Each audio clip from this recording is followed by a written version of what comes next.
नमस्कार। स्वागत है आपका इस शांति और आत्मज्ञान की यात्रा में। आज हम बात करने वाले हैं श्रीमद् भगवत गीता के छठे अध्याय ध्यान योग के बारे में। यह अध्याय हमें सिखाता है कि मन को कैसे नियंत्रित किया जाए, ध्यान क्या होता है और एक सच्चा योगी कौन होता है।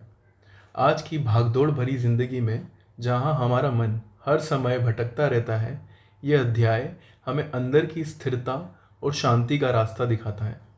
तो आइए बिना किसी देरी के हम प्रवेश करते हैं ध्यान योग के इस गहरे और सुंदर ज्ञान में। श्री भगवान कहते हैं, जो व्यक्ति अपने कर्तव्य कर्म करता है लेकिन उसके फल की इच्छा नहीं करता, वही सच्चा सन्यासी और योगी है। केवल यज्ञ हवन छोड़ देना या काम करना बंद कर देना सन्यास नहीं है। जिसे सन्यास कहा जाता है वही वास्तव में योग है, क्योंकि जब तक मनुष्य इच्छाओं का त्याग नहीं करता तब तक वह योगी नहीं बन सकता।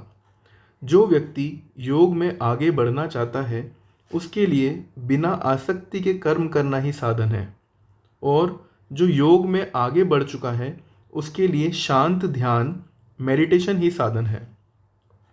जब व्यक्ति इंद्रियों के विषयों और कर्मों दोनों से आसक्त नहीं रहता तब वह योग में स्थित माना जाता है, क्योंकि उसने कर्म के फल की इच्छा छोड़ दी होती है।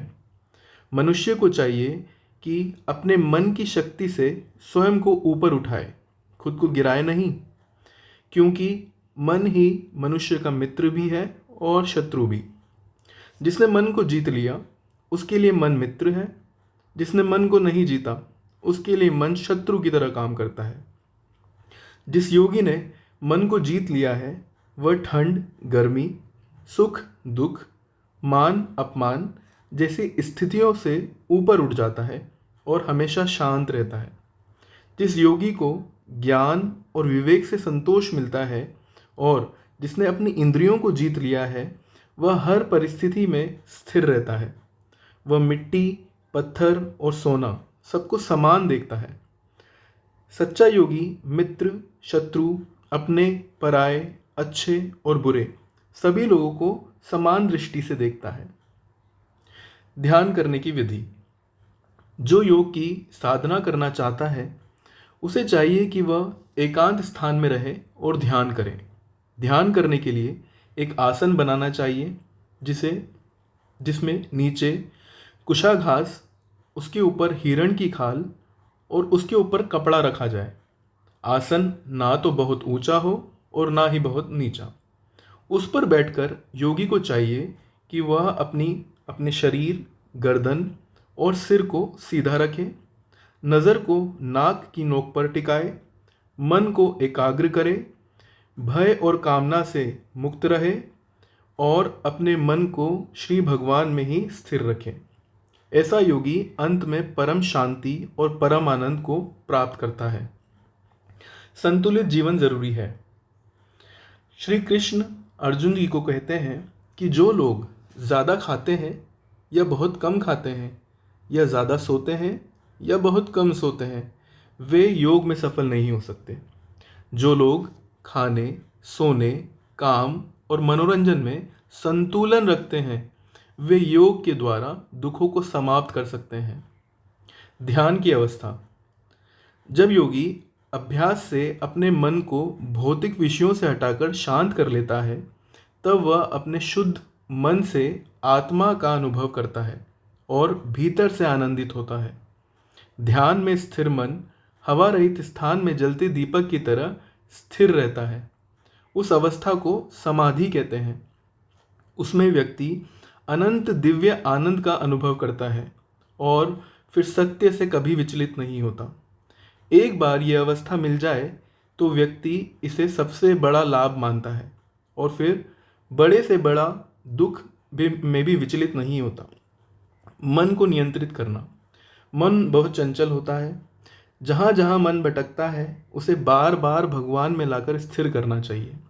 जिस योगी का मन शांत हो गया है और जिसने अपनी वासनाओं को जीत लिया है वह परम आनंद प्राप्त करता है। ऐसा योगी हर जीव में भगवान को देखता है और हर जीव को भगवान में देखता है। अर्जुन कहते हैं, हे श्री कृष्ण, आपने जो योग का मार्ग बताया है वह मुझे बहुत कठिन लगता है, क्योंकि मन बहुत चंचल है। मन को नियंत्रित करना तो हवा को रोकने से भी कठिन लगता है।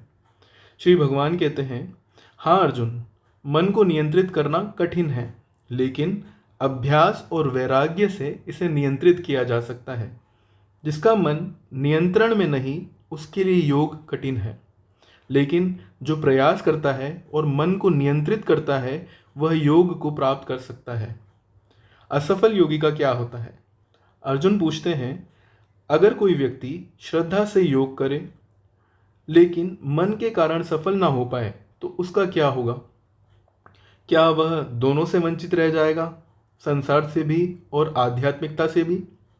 श्री भगवान कहते हैं, हे अर्जुन, आध्यात्मिक मार्ग पर चलने वाले का कभी नाश नहीं होता।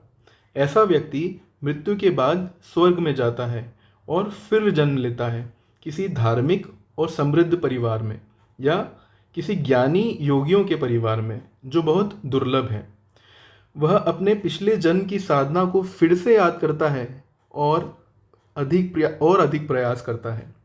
कई जन्मों की साधना के बाद वह पूर्ण योग को प्राप्त कर लेता है। सबसे श्रेष्ठ योगी कौन है? श्री कृष्ण कहते हैं, योगी तपस्वी से श्रेष्ठ है, योगी ज्ञानी से भी श्रेष्ठ है, योगी कर्म कांड करने वाले से भी श्रेष्ठ है। इसलिए हे अर्जुन, योगी बनने का प्रयास करो। और सभी योगियों में भी सबसे श्रेष्ठ वह है जिसका मन मुझ में लगा रहता है और जो श्रद्धा से मेरी भक्ति करता है। तो ये था श्रीमद् भगवद गीता के 6ठे अध्याय ध्यान योग का सार। अगर आपने इस ज्ञान को ध्यान से सुना है तो आप समझ चुके होंगे कि असली योग बाहरी नहीं बल्कि आंतरिक यात्रा है, अपने मन को जीतने की यात्रा। अगर आपको ये वीडियो पसंद आया हो और आप ऐसे ही सरल भाषा में गीता का ज्ञान समझना चाहते हैं तो चैनल को ज़रूर सब्सक्राइब करें और इस वीडियो को अपने दोस्तों और परिवार के साथ ज़रूर शेयर करें। याद रखिए, मन को नियंत्रित करना ही जीवन को नियंत्रित करना है। साधुवाद। हरे कृष्णा कृष्णा कृष्णा हरे हरे, हरे राम राम राम राम हरे हरे।